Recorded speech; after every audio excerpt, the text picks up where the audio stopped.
Bem-vindos de volta à nossa aula de introdução de QA para jogos digitais. A gente vai falar nessa aula 9 os impactos que os bugs podem trazer, né, os impactos que esses defeitos ou alguns tipos de defeitos comuns que acontecem nos produtos, sendo produtos um jogo, né, digital, mas também quero trazer um pouco do impacto do que é trabalhar num processo em vez de um produto. Então a gente vai ver alguns tipos de bugs comuns para vocês poderem se situar aí em todas as conversas que a gente teve.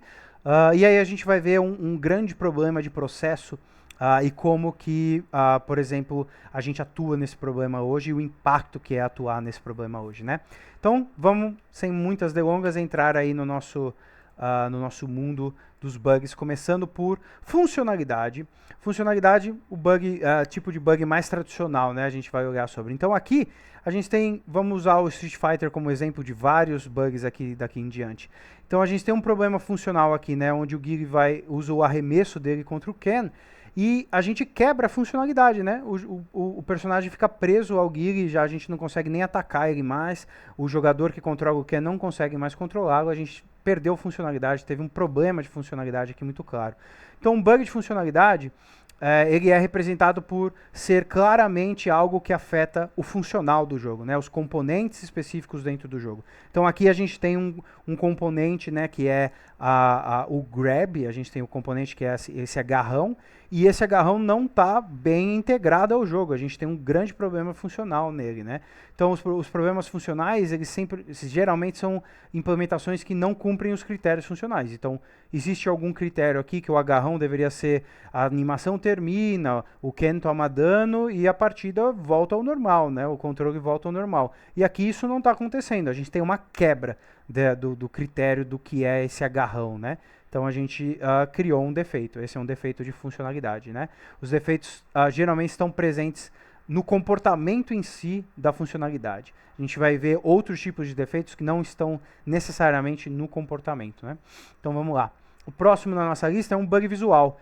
Então aqui a gente tem um Dhalsim invisível lutando com o Chun-Li. Então a gente vai ver, né, que ele desaparece. Claramente, né, para quem jogou Street Fighter, para quem conhece, o Dhalsim não tem esse poder, ele não fica invisível. Então a gente tem um bug visual aqui, tem um momento em que a sprite dele desaparece do jogo, visualmente impossível de determinar, né? Então os bugs do tipo visuais são bugs que os defeitos afetam, podem ou não, né, afetar a usabilidade do jogo, ou podem ou não afetar a funcionalidade, mas eles são voltados ao visual. Então aqui nesse caso, o visual está afetando a funcionalidade, né? É super difícil, se você é o jogador que está controlando a Chun-Li, é muito injusto, né? Você está lutando com um personagem, com um inimigo invisível. Então, aqui o problema visual está afetando a funcionalidade do jogo, né? Os componentes visuais que não estão batendo os critérios, então a gente não está mais falando sobre comportamento, a gente está falando sobre componentes visuais. A gente pode entrar em outros tipos de componente, né? Então em jogos que são tridimensionais, às vezes a gente tem problemas de textura, que são bugs visuais, às vezes a gente consegue ver um objeto se sobrepondo a outro, e aí eles estão cortando parte, né, de um objeto do outro. A gente sabe que no mundo real ele não é daquela forma. Então são problemas visuais, eles não estão cumprindo o critério definido como visual deles, né? Eles podem requerer a atuação do time de arte. Então, como os bugs de funcionalidade são um bug que estão tendo a atuação do time de desenvolvimento, pode ser que um bug visual não tenha essa atuação. Pode ser que a gente precise reativar as pessoas de arte para participarem da correção desse bug, né? Entrar num consenso aqui do que realmente está sendo o bug para ser corrigido por algum outro departamento que talvez não seja os desenvolvedores. Depois disso, a gente tem os bugs de animação. Também bem parecidos com os bugs de visuais, mas nesse caso os defeitos não são exatamente o visual, mas eles são claramente ligados ao comportamento da animação. Então nesse caso aqui, o Guile usa, né, vamos esperar o GIF reviver, o Guile usa a voadora dele aqui, e aí ele fica preso nessa posição. Inclusive aqui afeta a funcionalidade, o Ken não consegue dar rasteira nele, mas vocês vão ver que quando ele soca ele na altura, ele volta ao normal. Então não quebrou totalmente a funcionalidade aqui, ainda é um bug visual, e ele está levemente afetando a funcionalidade, mas ele é voltado ao comportamento da animação, né? Ele ficou preso naquela animação em vez de voltar para próxima ou seguir ao final dessa animação. Então, é possível que a gente tenha uma atuação do time de animadores aqui, além dos desenvolvedores. Pode ser que tenha algum problema, como a animação foi desenhada, como a animação foi feita, ou como ela foi implementada dentro do jogo, que não necessariamente seja algo relacionado ao comportamento da funcionalidade. Então, são coisas para a gente analisar como os impactos podem chegar a outros departamentos e não só QA e desenvolvimento, né, QA e programadores. O próximo é os bugs de interface. Então a gente tem aqui claramente, né, uma palavra cortada na interface, ela até pisca aqui no final do loop, né, a gente consegue ver o resto da palavra.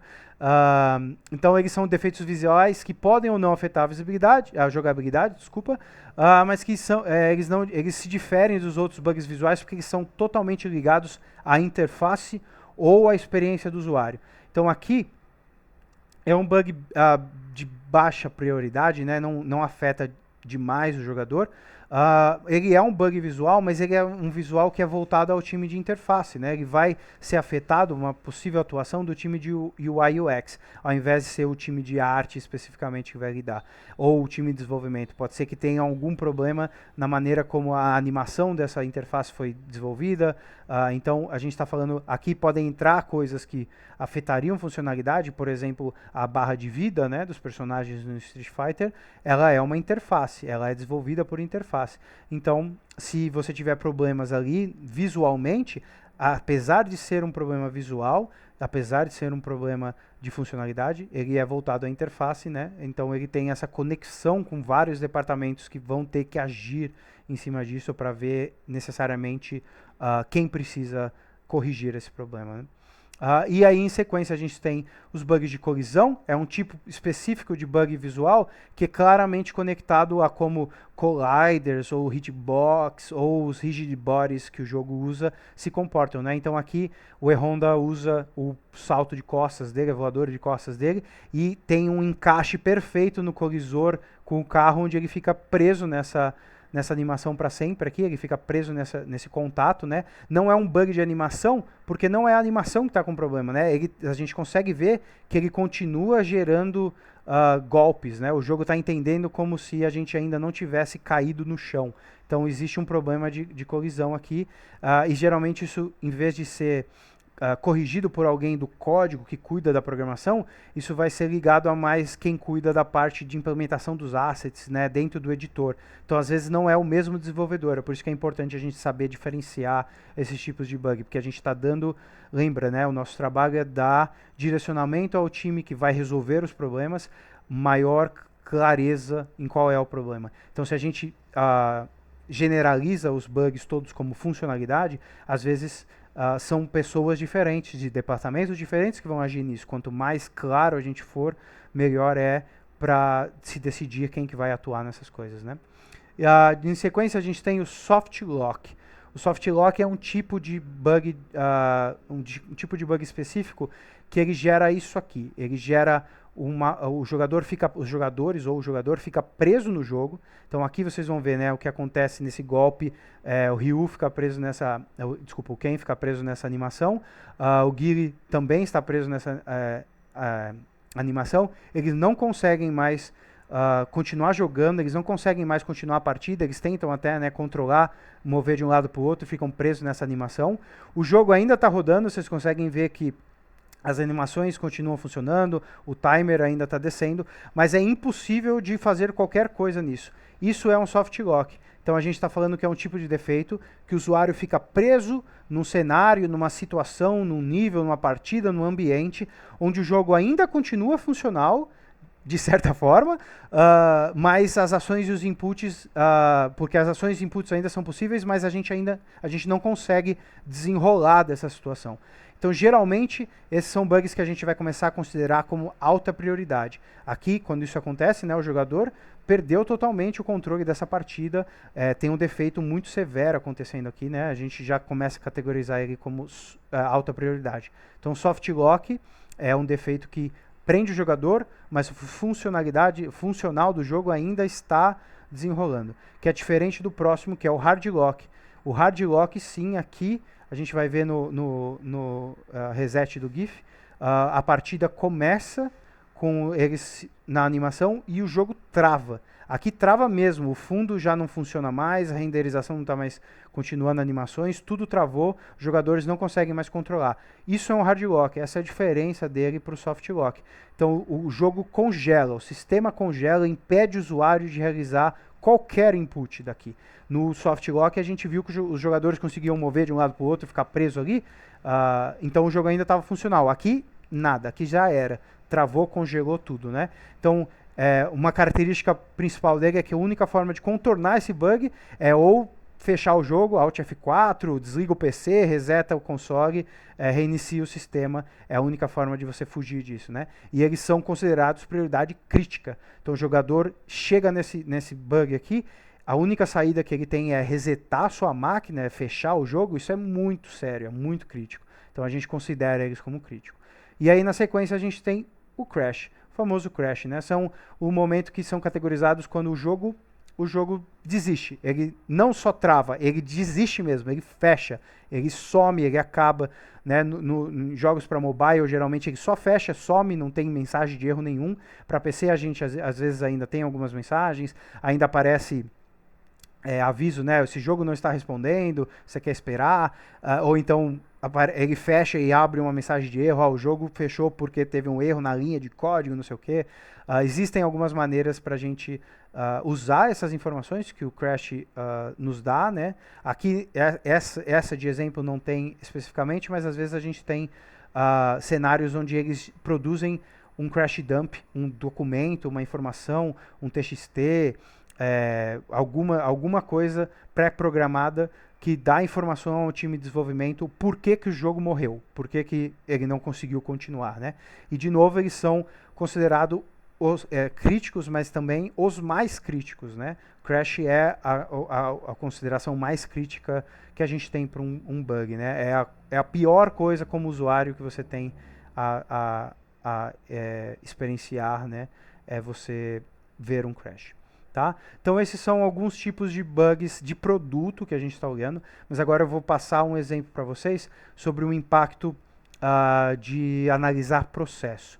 Aqui eu vou usar um exemplo de uma especialização de QA que chama ArtQA, QA para arte, né? Especificamente para arte 3D. Eu tenho equipes que trabalham com essa especialização. Vou passar rapidinho sobre o que é, como que é a pipeline de produção de 3D para jogos, para a gente validar a diferença entre ter alguém que atua no processo ao invés do produto. Então, para vocês imaginarem como funciona, né, geralmente uma pipeline de produção em 3D, a gente tem, vou usar essa mira telescópica aqui como exemplo. Esse aqui é o momento que a gente chama de high poly, né, a hora que o modelador, né, a 3D, a pessoa que trabalha com modelagem, vai produzir o asset como ele, né, a peça em 3D como ele gostaria que ela fosse, com ilimitadas contagens de polígono, todos os detalhes mais lindos possíveis que ele pode produzir. A partir dessa peça, ele vai tirar uma coisa que a gente chama de normal map, que todos esses detalhes que ele criou usando modelagem, né, usando polígonos, ele vai transformar isso em detalhes de um mapa de cores. A gente vai ver para que isso serve mais para frente, mas o que ele vai fazer é isso. Ele vai transformar todos esses detalhes muito específicos que ele criou em um mapa bidimensional, ao invés de tridimensional. Depois disso, eles vão para uma etapa que a gente chama de low poly ou game mesh, que é o momento que eles optimizam a malha, né, optimizam o modelo para ser melhor optimizado dentro do jogo. Então a gente tem que lembrar que os jogos são categorizados, né, pela renderização dinâmica.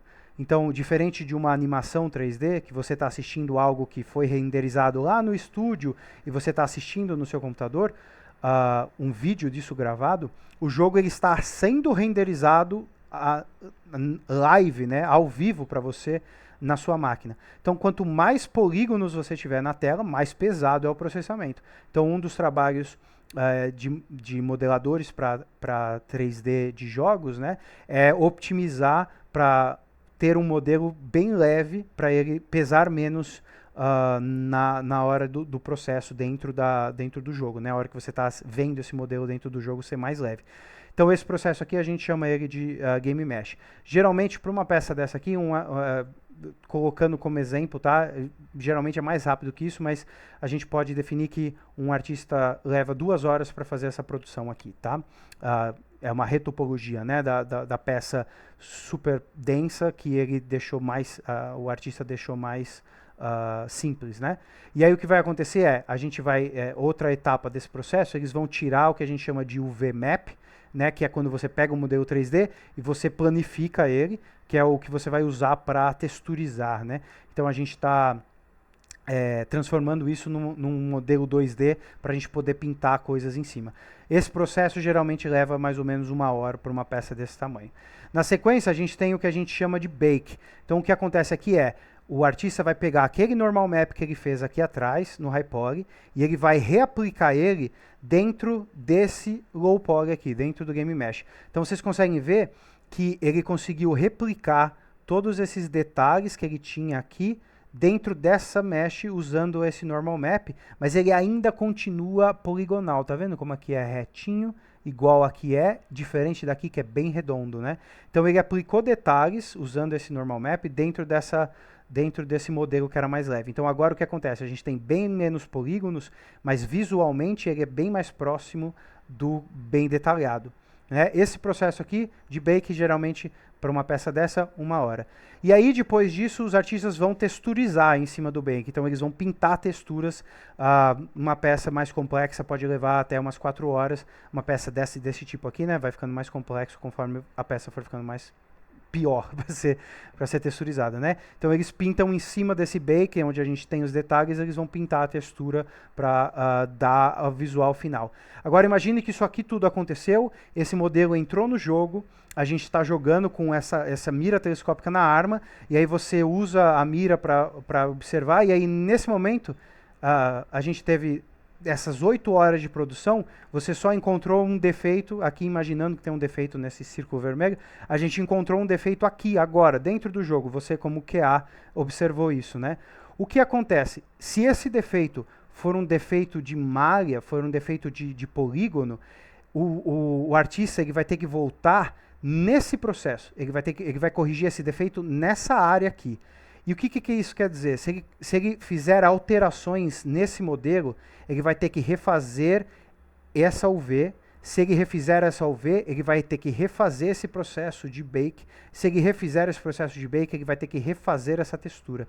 Então, esse problema que você observou dentro do jogo lá na frente vai ocasionar 8 horas de retrabalho para o artista, porque ele vai ter que repassar todos esses estágios, porque ninguém chegou a observar esse problema até este momento, passou despercebido.